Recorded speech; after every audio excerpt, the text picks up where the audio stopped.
మరీ వేడిగా ఉండకూడదు. ఒకవేళ చాలా వేడిగా ఉంటే పైన కలర్ ఫాస్ట్గా వస్తుంది, లోపల కుక్ అవ్వదు. అందుకే ఎప్పుడైనా కొంచెం మీడియం ఫ్లేమ్లో ఉంటే మనకి బాగా వస్తాయి. మంచిగా కోట్ చేస్తే మనకి నూనె కూడా పాడవకుండా ఉంటుంది.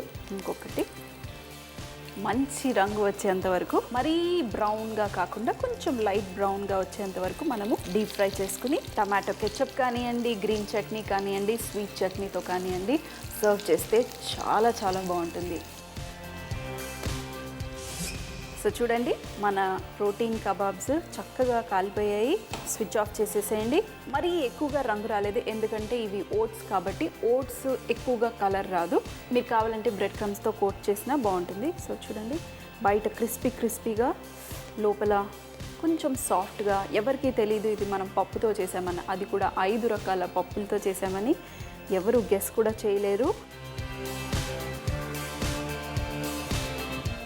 చక్కటి సింపుల్ అయిన కబాబ్స్ రెడీ. సర్వ్ చేయటం కోసం టమాటా కెచప్ కానివ్వండి, లేదంటే గ్రీన్ చట్నీతో తిన్నా బాగుంటుంది. పక్కన చిట్టి ఉల్లిపాయ రౌండ్గానైనా ఇలా పొడుగ్గా కట్ చేసి ఇచ్చేసిన ఇంకా టేస్టీగా ఉంటుంది మన కబాబ్స్. సో మరి వెయిట్ ఎందుకు చేయాలి, వేడిగా మరి తినేద్దామా. కొంచెం కట్ చేసి లోపల సాఫ్ట్గా, బయట క్రిస్పీగా. చూడండి, కొంచెం మనకి రాజ్మా మసాలా ఫ్లేవరు, అన్ని ఫ్లేవర్స్ చక్కగా వస్తున్నాయి. ఇంకొంచెం కావాలంటే మీరు ఇందులో చాట్ మసాలా కూడా వేసుకోవచ్చు, కానీ నేను వేయలేదు ఎందుకంటే ఎలాగో చట్నీతో సర్వ్ చేస్తాము.